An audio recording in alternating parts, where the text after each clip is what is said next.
আজকে তাদেরকে বাংলাদেশ থেকে উৎখাত করে ভারতের মতো পৃথিবীর নিকৃষ্ট রাষ্ট্রে পৌঁছায় দিয়েছেন। কথা বলেন ঠিক না? পৃথিবীর নিকৃষ্ট রাষ্ট্র হচ্ছে ভারত। এই ভারতের মতো নিকৃষ্ট রাষ্ট্র আর নাই।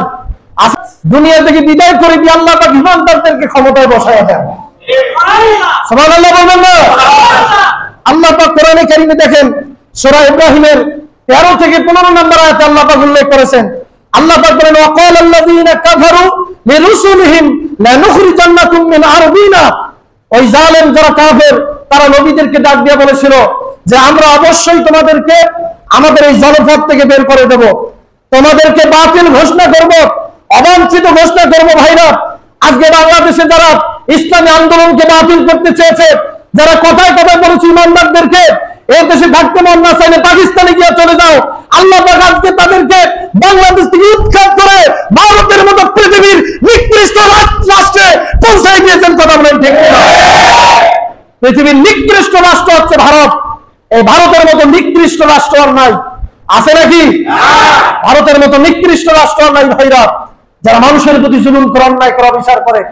ভাইরা আমার দেখেন, নবীদেরকে ওই জালেমরা কাফেররা বলেছিল যে আমাদের দেশে তোমরা থাকতে পারবে না, তোমরা যদি ইসলামের কথা বলো, তোমরা যদি আল্লাহর পথে মানুষদেরকে আহ্বান করো, দ্বীনের কথা বলো, তাহলে আমাদের দেশে থাকতে পারবে না।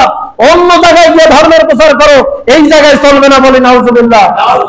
ভাইরা আমার দেখেন, এরপরে তারা বললো আওলা তাউদুন্না ফি মিল্লাতিনা, তবে হ্যাঁ, তোমরা যদি আমাদের দেশে থাকতে চাও তাহলে আমাদের দলভুক্ত তোমাদেরকে হইতে হবে।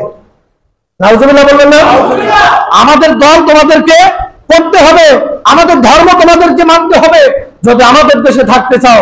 সম্মানিত ভাইরা, আল্লাহ রাব্বুল আলামিন কোরআনে কারীমের ভিতরে জানাই দিলেন, আল্লাহ পাক নবীদেরকে ওহী করে বললেন ফাআওহা ইলাইহিম রাব্বুহুম লা নুহলিকান্নাজ জালিমিন। আল্লাহ পাক নবীদেরকে জানাই দিলেন, হে পয়গম্বরগণ, তোমরা কোনো ভয় করো না, কোনো টেনশন করো না, চিন্তা করো না। আমি আল্লাহ পাক অবশ্যই যারা জালেম, যারা তোমাদেরকে দেশ থেকে বিতাড়িত করতে চায়, আমি আল্লাহ পাক অবশ্যই তাদেরকে ধ্বংস করে দেব। বলি নাউজুবিল্লাহ। আল্লাহ পাক নবীদেরকে ওহী বাড়াই দিয়েছেন। ভাইরা, সুতরাং আপনি কথায় কথায় বলেন দেশে থাকতে পারবেন না, এই কথা বলতে পারেন না, কারণ আল্লাহ পাক মিনিশের মধ্যে আপনাকে এই দেশ আপনার জন্য হারাম করে দিতে পারেন। পারেন কি পারেন না? যেটা আল্লাহ পাক হাসিনার জন্য করে দিয়েছেন। কথায় কথায় ইমানদারদেরকে পাকিস্তান যাইতে বলে, কথায় কথায় বলে এদেশ থেকে বের হয়ে যাও, এ দেশে থাকার অধিকার নেই।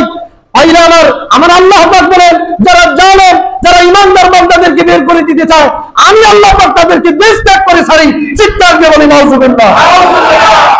আল্লাহ পাকের এই ক্ষমতা আছে না নাই? ভাইরা আমার, আল্লাহ পাক দেখাই দিয়েছেন, বাস্তব নমুনা দেখাই দিয়েছেন। ভাইরা, এরপরে দেখেন আল্লাহ পাক নবীদেরকে ডাক দিয়ে বললেন, ইমানদারদেরকে ডাক দিয়ে বললেন ওয়ালা নুসকিনান্নাকুমুল আরদা মিন বাদিহিম।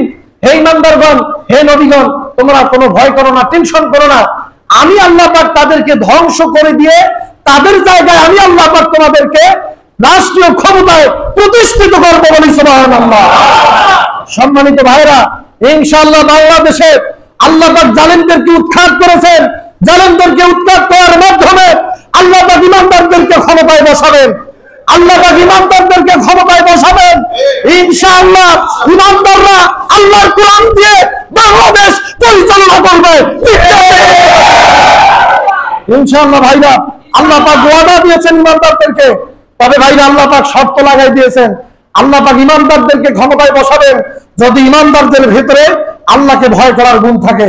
পরকালের ভয় যদি ইমানদারদের ভিতরে থাকে, আল্লাহ পাক ইমানদারদেরকে ক্ষমতায় বসাবেন। এই ওয়াদাকার আল্লাহ পাক ওয়াদা করেছেন। ভাইরা, এরপরে দেখেন আল্লাহ রাব্বুল আলামিন বলেন, যারা আমি আল্লাহকে ভয় করব, লিমান খাফা মাকামি ওয়া খাফা ওয়াঈদ, যারা আমাকে ভয় করে কিয়ামতের মাঠে আমার দরবারে উঠা লাগবে এবং আমার শাস্তিকে যারা ভয় করে, আমি আল্লাহ পাক অবশ্যই তাদেরকে রাষ্ট্রীয় ক্ষমতায় বসাবো, জালেমদেরকে উৎখাত করে। বলি সুবহানাল্লাহ। সম্মানিত